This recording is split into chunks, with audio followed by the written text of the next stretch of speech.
always. Hi, everyone. I want to start with a question that I think is pretty simple, but actually very complex. Do you trust me?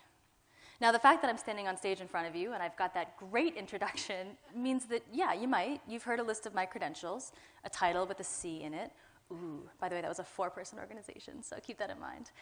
It could be the way that I'm standing. I'm doing the power pose. I'm facing you head on. I've got a great jacket on. Maybe that allows you to feel a sense of connection with me, or maybe it could just be that I have a voice that is now booming across the room. Maybe that's what's earning your trust in this moment. You could have seen me online. You could have seen a tweet that I posted in the last 10 years as I've been marketing to marketers and talking and writing and bitching and moaning about marketing, and that's what's earned me this nickname of unapologetic marketing truth teller. What I hope to talk about today is this idea of trust, and if you were in the last session, well, I hope I give you some new perspectives on it. Because here's the truth, the trust that we think that we have with buyers is in short supply, more so than ever. I'll talk a lot about why. I'll talk a lot about what we can do, hopefully, maybe, to get some of that back, but also to stop starting at a disadvantage when we do approach and engage with a customer. I hope to give you 5 reasons why trust is in short supply and 5 reasons and things that your content specifically needs in order to break through. But mostly, I hope you guys take one bit of nugget away from this. Conferences are tough to get everything. My style is fast. My style is quick-paced with a lot of slides. Feel free to give me your card. I'll send you the deck. But I have a lot of examples at the end of companies doing it right. And I hope they do inspire all of you. And because of that nickname, I'm known as someone who tells the truth. I believe the truth is the fastest way to earn trust and to move forward and progress as an industry. And the truth that we need to deal with first is that if you have a bird, does anyone have a pet bird? Really? Nobody. My mom had one, and she talked about it like it was the most normal thing in the world. But I learned that to build trust with a bird, you have to master slow blinking, right? Let me show an example. Birds have a very particular way of signaling trust, and that is with their eyes. Yes, their eyes. If you've ever seen a comfortable bird, you may already have witnessed what I call the slow blink. Closing the eyes very slowly is fairly universal animal language for "I trust you." Virtually every bird does it. So how can you use this knowledge to bond with your bird? Quite simply, the next time you see your bird do the slow blink, just do it back, with both eyes preferably. If your bird isn't tame yet, you might want to turn your head slightly to the side before you reply in this manner. What you are telling your bird by doing this is, "I am your friend, I trust you, and you can trust me too." You are simply telling him in a language which he understands. Have you never seen your bird do a slow blink? Not a problem. You can actually initiate it, even if your bird isn't tame yet. Eventually, after some time, when you do the slow blink, your bird will do it back. And when that happens, congratulations, you've just successfully spoken with an animal. Now, isn't that something? I hope when you guys write the session evals, you're like, she made us sit through a minute of a woman in a Swedish accent talking about slow blinking to a bird. The reason I showed that is because I was in a rabbit hole of the internet as I was preparing for this and other talks that I give on this topic of trust, and I stumbled across this fabulous YouTube channel that I hope all of you just watch when you are bored, sad, and or in a dark hole of YouTube. Leo Perel, the goldfish. Now, building trust with buyers is a little more complicated than slow blinking at them, although if anyone has success with that, call me, and I'd love to write a case study about you. And I want to talk about this bad news, right, that we are marketing in an age of distrust. Like, duh, I know. I know a lot of this is pretty obvious, but I think it's important to hone into why. The good news is that human beings are predisposed to trust. It is literally part of who we are, our survival mechanisms, and our instincts. The clinical psychologist Doris Brothers likens it to gravity. Trust rarely occupies the foreground of conscious awareness. We're more likely to ask ourselves how trusting we are in any given moment than to inquire if gravity is still keeping the planets in orbit. That means for us, although trust is in short supply, it's a matter of pulling levers. It's simply a matter of activating certain things in our own marketing, in our own behavior as human beings, right? To tap into what is innately a part of the human experience. I think, however, trust is widely misunderstood. And I think that we see a lot of these charts. Like, has anyone seen this? The Edelman Trust Barometer has been run for 18 years. And they look at the level of trust across organizations across the globe, across 4 major cultural institutions: non-governmental organizations, businesses, government, and media. 18 years of data. And in 2018, it saw the largest decline in trust across all of these 4 pretty major cultural stones in our system. The largest decline was here in the US. I'm just going to pause, let you settle in to think about why. But if you think about the actual individuals who represent our buyers, the future generations, right now, US adults under 30 mostly believe that most people can't be trusted. 60% of them feel that they just can't trust anybody. They feel like they're going to be exploited. They feel like they really cannot afford, for their own safety, again, very human experience, to give away that trust. 46% say are more likely to see others as selfish and untrustworthy. These are people that are making and starting to make decisions. If you're B2B, they're starting to be part of that buyer committee. Maybe they're your target if you're a consumer brand. Broadly, consumers of any business don't know which companies to trust. 42% means 1 out of every 2 people, give or take a couple, don't know if they can trust you. You are starting at a disadvantage when you're engaging with them. So let's talk about why, and then we'll talk about how to fix it. Now, the why is my own personal perspective on this. I am not a clinical psychologist. I am also not a psychologist. I'm an armchair psychologist. I love research reports. I think they're just sexy and exciting, and I have way too many slides around this topic. Don't worry, they're not all here today. The first thing that's contributing, it's kind of a confluence of 5 factors, is noise. I know that you know this, but I just want to expand on the scope of this for 1 sec. This is the 24/7 news cycle that we live in.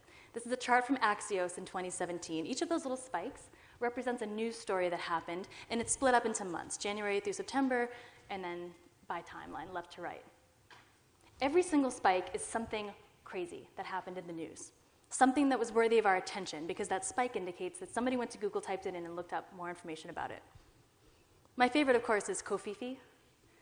Where were you when Kofifi happened, right? It was like a milestone of human history. The point being that right now, in 2017, and I would say since 2016, there has always been something new commanding our attention, some new crisis. Every single week, there's something more. Some months here have multiple spikes. Oprah running for president, George Bush potentially dying. I mean, it could be rumors, it could be truth, it doesn't matter. It's something begging for our attention. There's actually a condition because of this news cycle. It's called infomania. It's a compulsive desire to accumulate news and information. We cannot stop checking the news.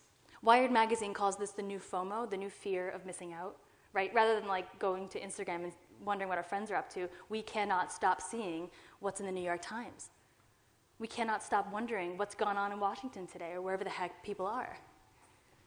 It's contributing to this number, which I think is extraordinary. The typical American, you and I, hear or read 100,000 words every day. We take in 5 times as much information as we did in 1986 with Boy George, Mr. T, Steve Wozniak.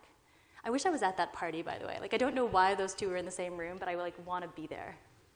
5 times as much information daily. We're exposed to as much data in a single day as someone in the 15th century would be in their entire lifetime. Their entire life. Now, I like this guy tweeting. See the bird? I know. The average office worker, and I'm sure some of you are contributing to this with your email marketing, receives 121 emails per day. And by the way, there was a study that asked for the #1 most hated phrase in email. Can you guys guess? #1 most hated phrase. What's that? It was, per my last email. Stop sending that, you passive-aggressive. Come on. We check email or Slack, Instant Messenger, 40 times every day. That's once every 7.5 minutes. We switch between tasks 300 times per day. We use 56 different apps or websites a day. I mean, I'm talking like Basecamp, Salesforce, Tinder. I'm not judging anybody. We check our phones 150 times a day. That's once every 5 minutes. Checking the clock, that means that while the time I've been up here, you've checked your phone twice. That's okay. I'm just saying, this is innate within us. And I think it's a little bit overwhelming if you think about it. But this is also the environment that your buyers are coming at you with as well. Pew Research Center finds that this environment that we've now created, it's an environment of total noise and confusion, and it creates mistrust. This is actually one of the reasons we don't know who to trust, just the sheer volume of noise.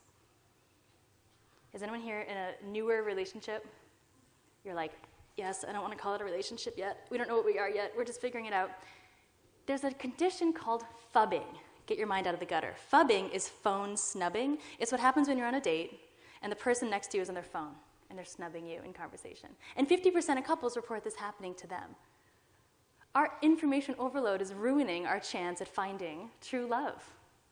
Now, if you are a marketer, which I'm going to assume everyone in this room is, this is a marketing conference, we are now dealing with a bit of guilt because we're contributing to this noise.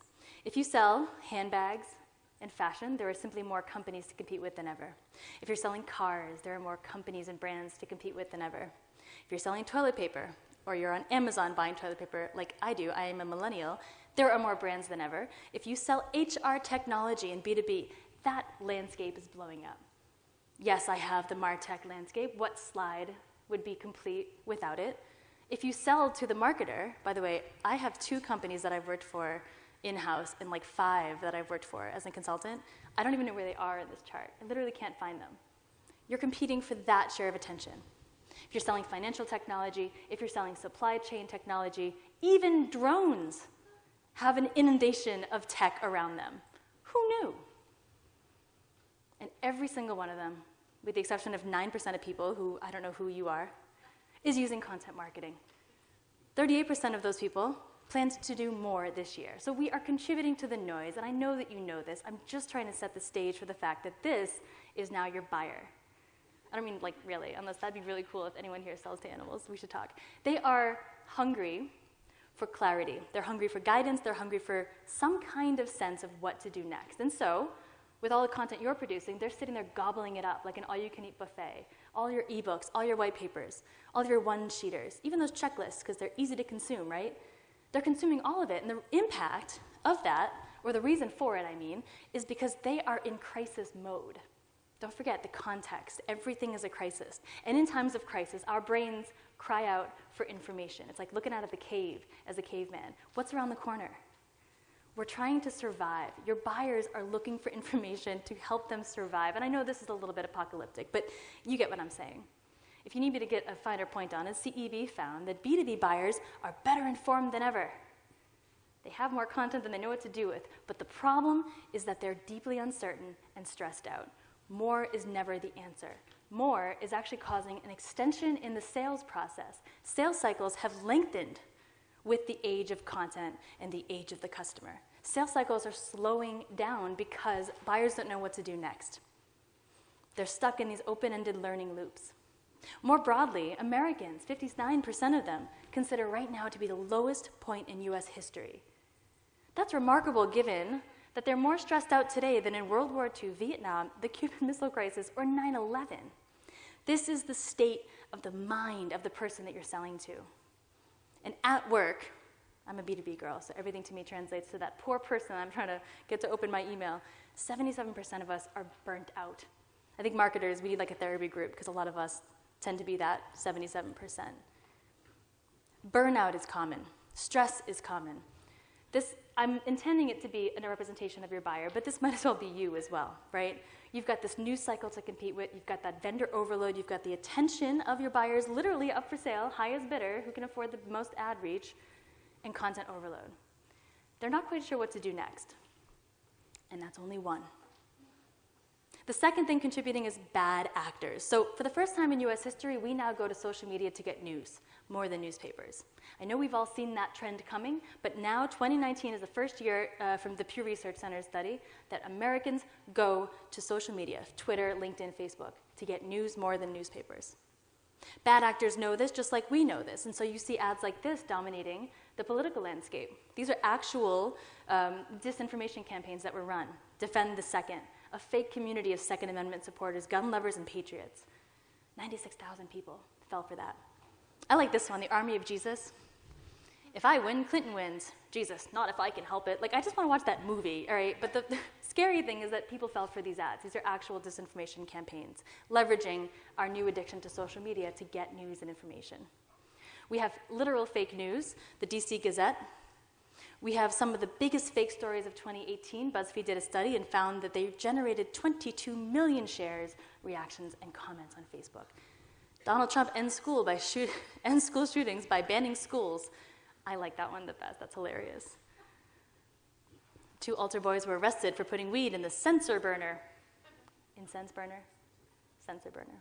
I'm just fascinated by the fact that this has so much traction, that these do so well. But again, I think it's because of our kind of state of scrolling, and we don't have time to be judgmental about it. We don't have time to be scrupulous about what we're reading.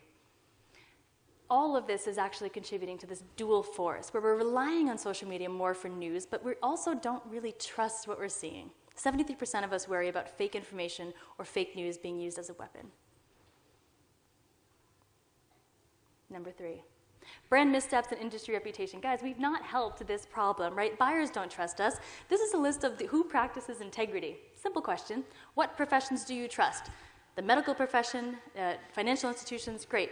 Look at where marketing and advertising is. You have to look down here. Okay, I'm at the bottom.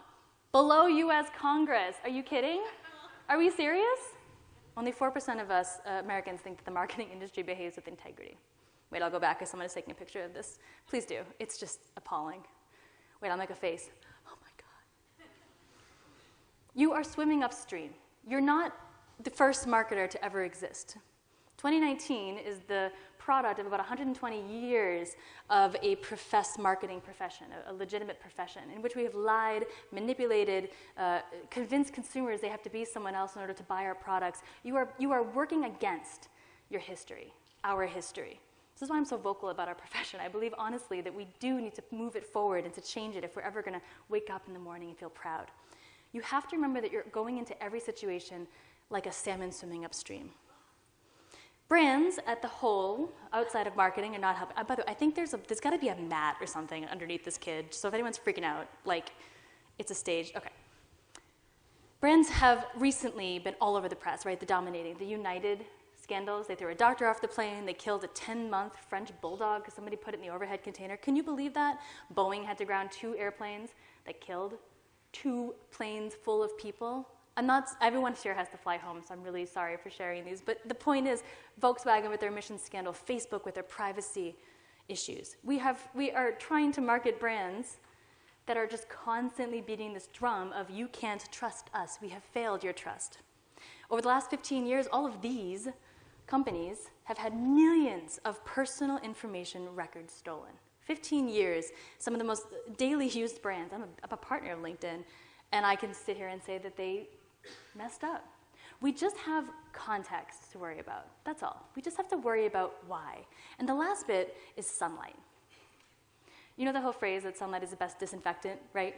We are living in a really fascinating time, right, where yeah, okay, we know we have reviews. This is not what I mean, though, although B2B has reviews just as much as my favorite Thai restaurants in Boston, which, by the way, Brown Sugar Cafe, if you're ever in town, call me. We'll get some pad thai.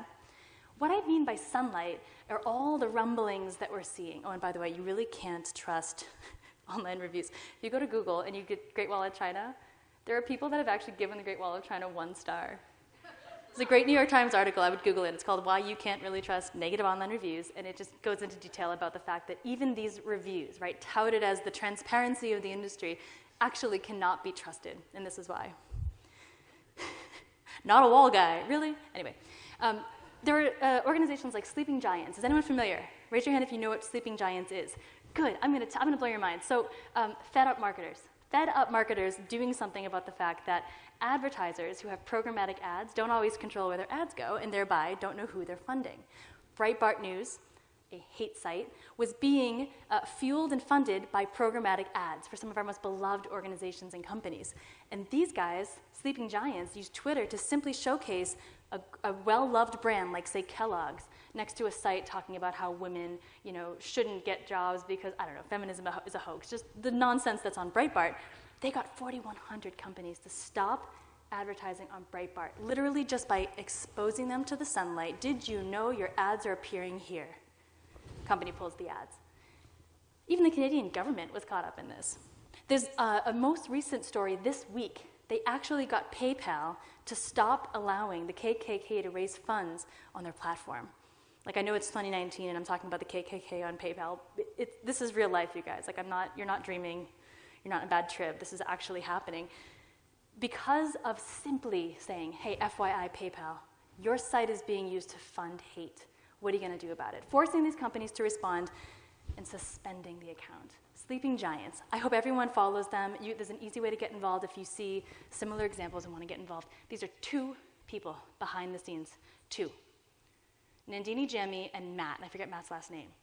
Marketers who are fed up. Marketers who said no more. Another marketer doing this is Shannon Coulter with the Grab Your Wallet campaign. After the Access Hollywood tapes came out, Shannon Coulter said, we got to stop funding, as consumers, organizations that are profiting from anything related to that family. And so they started to just, again, build a publicly available Google list, just a spreadsheet of companies that are relating to people in office. And the Grab Your Wallet campaign has actually convinced consumers and raised awareness around who they should be spending money with. The Me Too movement has brought down executives of some of our most beloved, biggest behemoth organizations by exposing their behavior to the sunlight. And we see employee activism all over the tech industry. Employees are realizing, because they have the megaphone of social media and the attention right now of consumers, again, addicted to the news cycle. See how this all feeds together? We have the Wayfair walkout in Boston. Those employees were protesting the fact that the company had sold beds to border detention facilities. We had a letter to Mark Benioff at Salesforce from employees that didn't want him anymore to allow Customs and Border Protection to use their service cloud. They also changed their acceptable use policy to companies that sell mass automated weapons. And so Salesforce said, you are not allowed to use our tool if that's what you provide, forcing the company to change who it does business with. Google, you had protests and walkouts about how they handled sexual harassment allegations. You had them protesting a Pentagon contract for drone warfare. And Amazon, whose employees are protesting the facial recognition software given and used by ICE. Employee activism is getting a resurgence in the age of social media, and it's exposing brands in a way that signals to consumers that they cannot be trusted, and brands know that this is dangerous.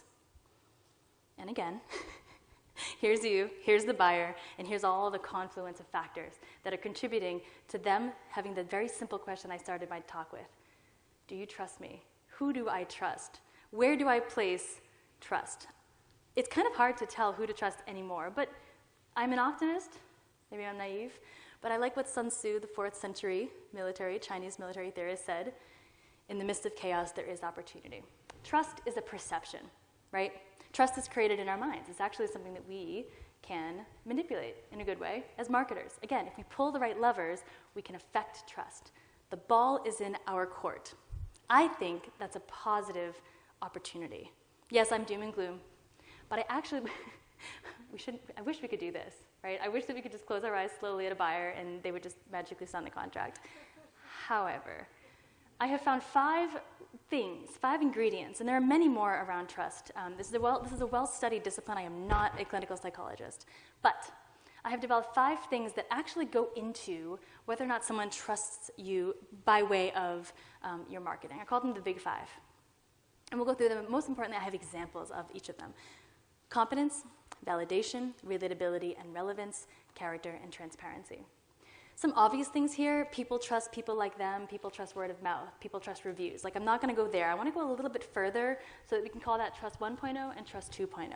If you don't have reviews on your landing pages, start adding them. If you don't have transparency relating to G2 crowd reviews, start engaging in that. What I'm talking about is proactively affecting trust. Let's talk about competence. There's 2 types of competence that you can signal in content: explicit and implicit. The golden rule of trust is that you do what you say you're going to do, period. When you mess that up, you lose trust, right? Think about somebody that you trust. If they betray you, they haven't done what they said they were going to do, and trust is broken. It's as simple as that. That is the golden rule of trust. Implicit trust happens a little earlier, and I think it happens with thought and ideas. This is about proving your expertise. You need to ask yourselves about implicit trust at the bottom. Is the quality of our thinking clear before a buyer engages with us? In terms of the actual experience of that buyer, the services you offer, the product, the post-sale experience, does the experience match the expectations that we set? That's how to understand where you are on this competence lever. I have a quiz for you, and I have nothing to give away. I was hoping to have a prize. I'll give you a high five. How's that? Which of these companies do people trust the most? Google, Amazon, Microsoft, or Oracle? Who thinks it's Google? Raise your hand. 1, couple over here, 3, 4. Who thinks it's Amazon? Few more. Microsoft? More, I think the most so far. What about Oracle? Who thinks that's the most trusted? Most people think Oracle is the most trusted brand. The reason that Amazon is the most trusted brand is simply because they do what they say they're going to do. When you order something from Amazon, it shows up, right? When you go to Amazon looking for some obscure thing, it's there. The selection is there. If you have a bad experience, there's a process by way you can return it and get your money back, no questions asked. They do what they say they're going to do. And that means that Americans have more confidence in Amazon than they do the government or the press. Who knew? This is a wild time that we're living in, right? This is crazy. Trust is a function of the promises made, and Amazon has done an amazing job fulfilling that promise. I know this isn't a marketing thing that you can control, but you need to set the right expectations in everything you do. What I'm saying is, cut the hyperbole. Not only are buyers sick of it, but as soon as you don't meet that expectation and that promise that you've set, you're in the hole. You've got to climb out and earn that trust back again. Content, I think, plays two specific roles in this competency challenge. Before the sale, your job is to indicate implicit competence. Do we know what the heck we're talking about? After the sale, it's explicit competence. Have we done what we say we're going to do? Why should you stay? Why should you renew? Ooh, that rhymed. I think I should go on tour with that. That was actually really good. I'll give you some proof points in case you don't believe me. All right, there's a study, and I know what you guys are thinking. You're like, Katie, we're not Amazon. No, is anyone here from Amazon? Nobody, because why would they be here? You're all thinking, I'm not Amazon. I don't have that budget. I can't be Amazon. Maybe you sell something as sexy as IT infrastructure. Anyone here sell IT infrastructure? Have you gone to Spice World? That is the coolest event. All IT marketers, and you guys are literally the most fascinating people I've ever met. It's one of the hardest buyers to sell to. I give you a lot of credit. This study asked buyers like yours what 10 elements of value impact customer loyalty.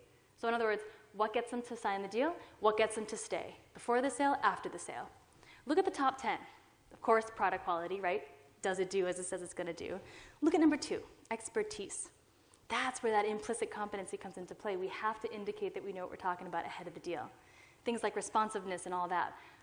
Expertise, hope, and vision, that's something you can impact. That's something content can communicate. You have to give the buyer hope, you have to set a vision and showcase your expertise. So I think of thought leadership, which is, I think, becoming a dirty word because of how misunderstood it is, as simply demonstrating your guidance, your vision for the future, and giving that buyer hope. Implicit confidence. Done right, thought leadership can earn you a lot of money. 80% of buyers say that it increases trust in your brand if you do real thought leadership. You can also charge more, and you're more likely to close that deal if they think of you as a thought leader.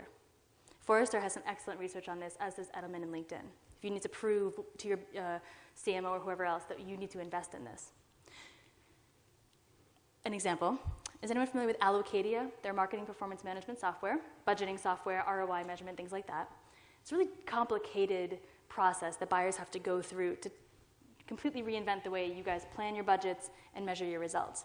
But Allocadia has a really clear path ahead. They have this clear path to the future in optimizing marketing performance.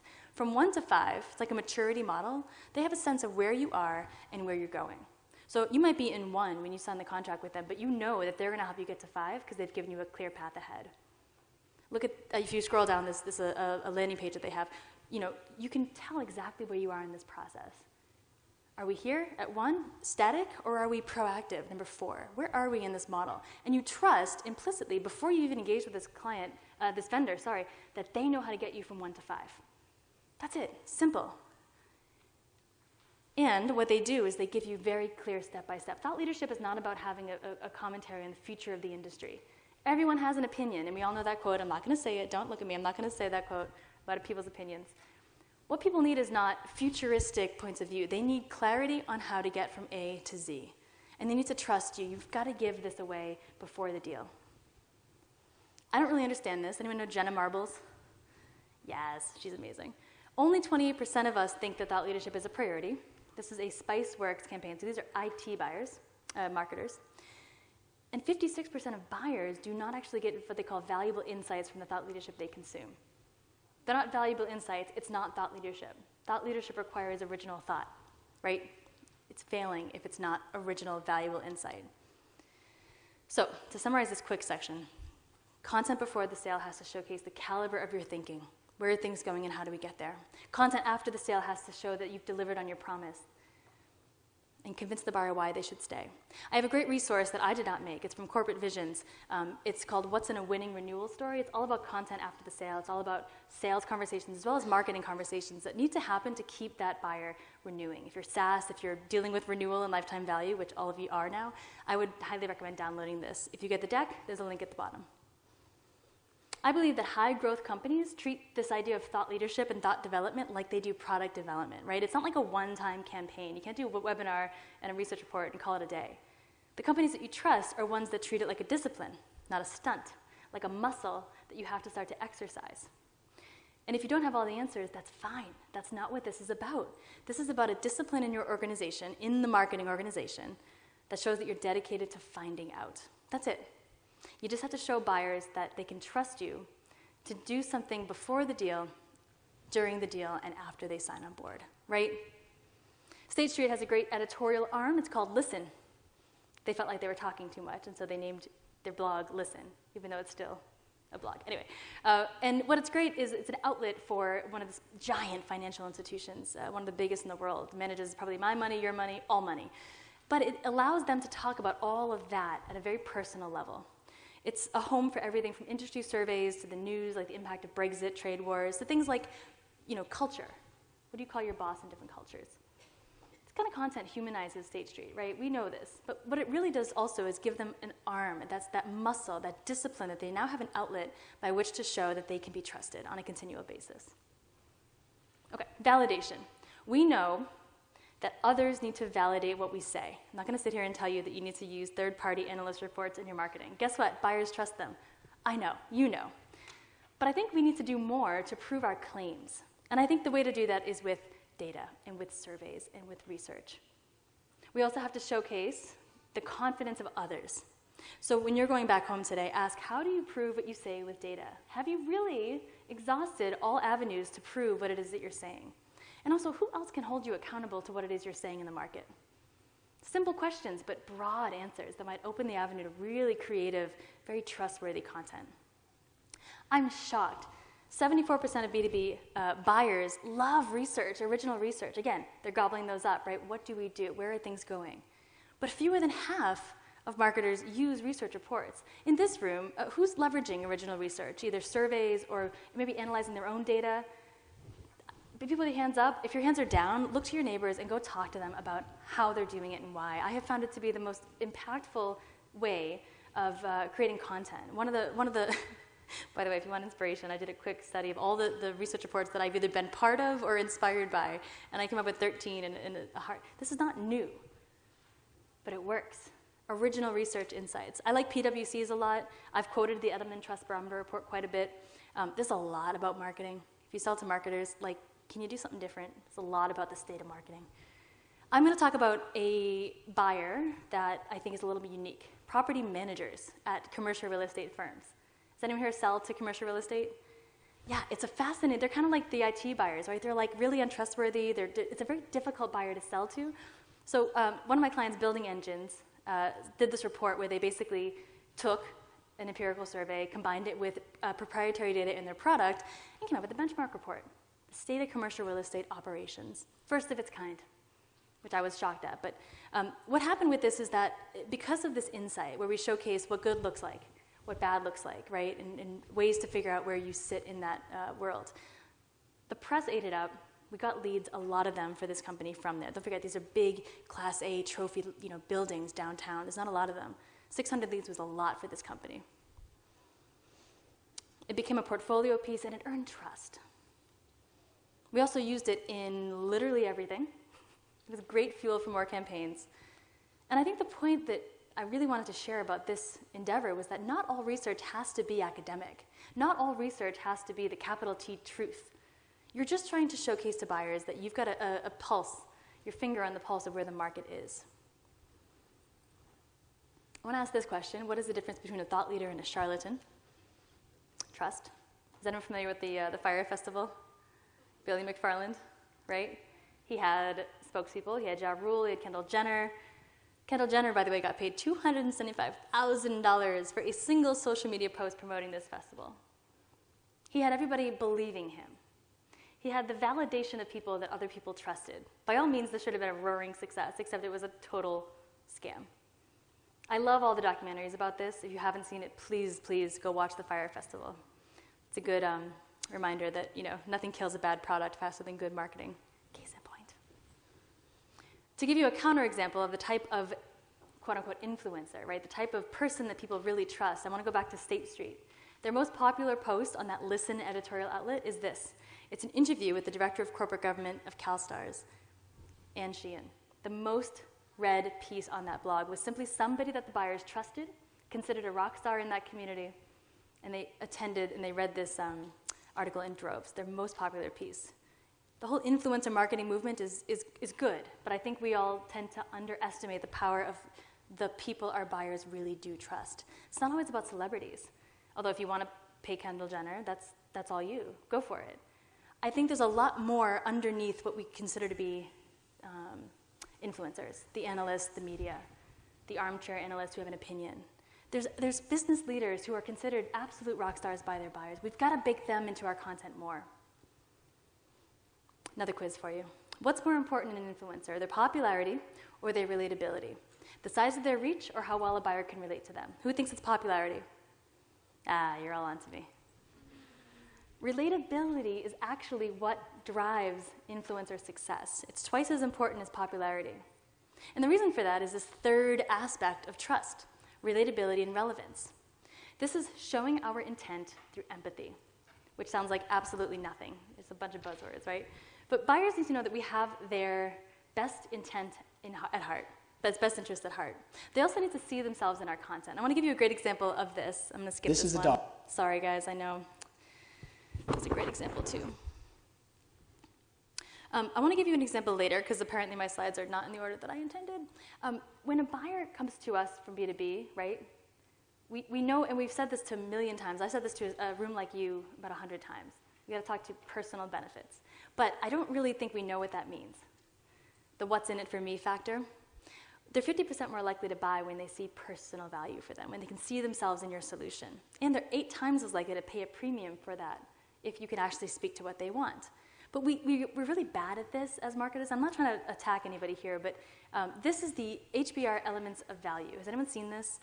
Google it. It is the most helpful. Print it out, put it in your wall.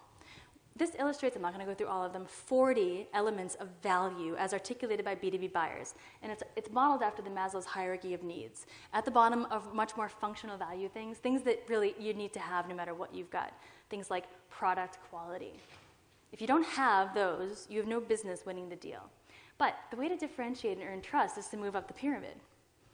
Things like commitment and stability. Things like your expertise and your responsiveness. This earns trust and might be a great way to differentiate if you can do it better than the competition.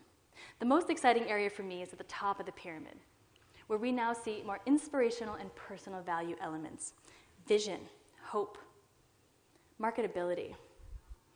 We have to get specific with buyers for them to trust us. How does the vision that we're laying out for them transform their careers? That's all they care about. Let's get real.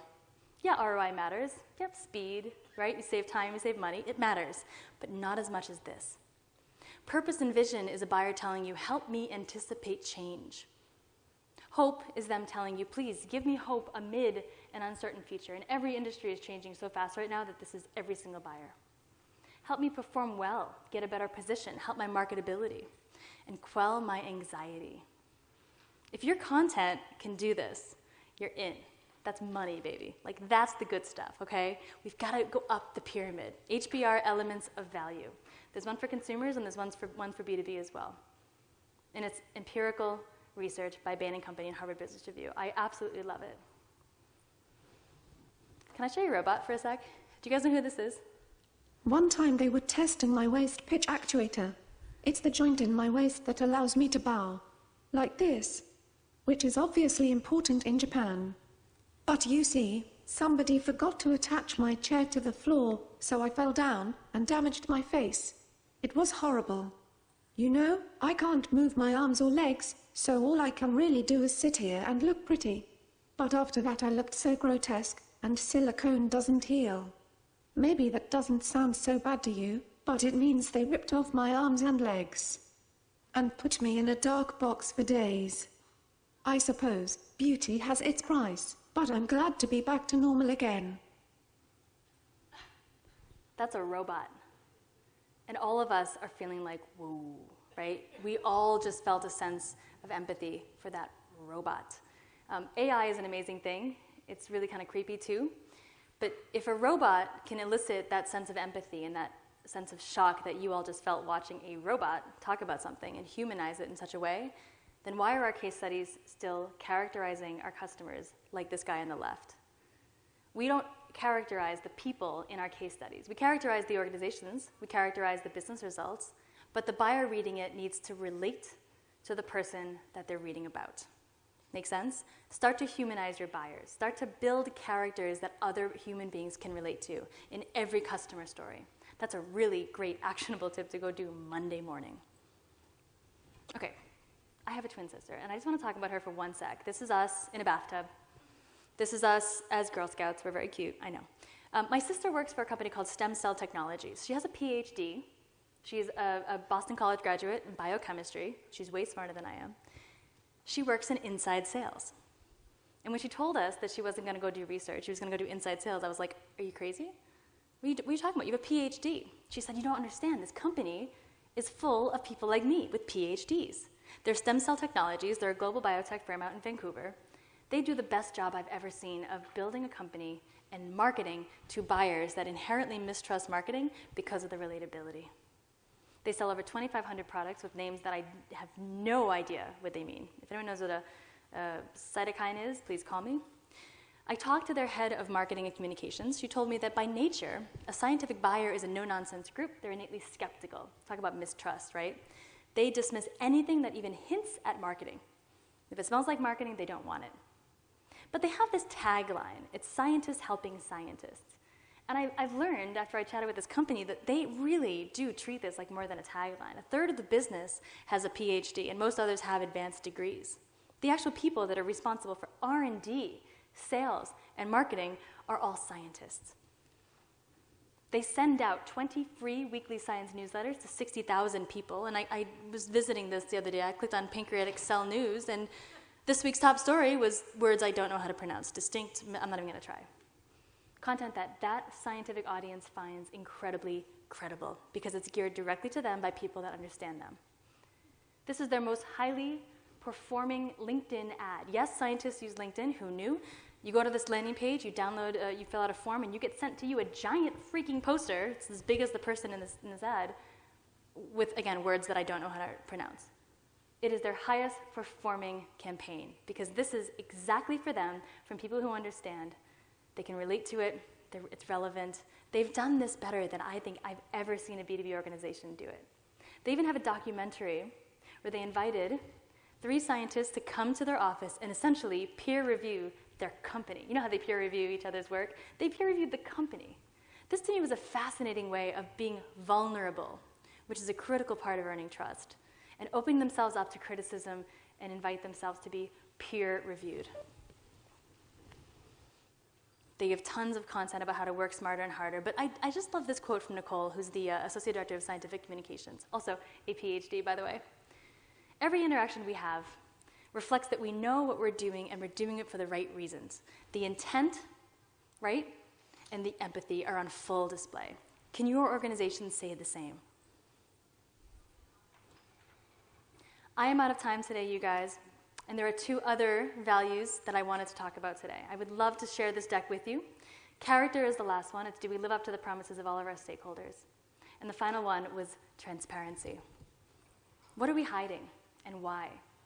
I'm really amped on this topic of trust because I feel as though we have started to misunderstand it as an industry and as a culture. But I think if we start to think of it as our job as marketers, then it becomes the kind of marketing that I actually feel proud about sending out the door. And I believe it can have a transformational effect on our organizations. I mean, you should trust me when I tell you that. I will gladly send this deck to anyone and love to chat more about this. Thank you guys all for listening. Really appreciate it.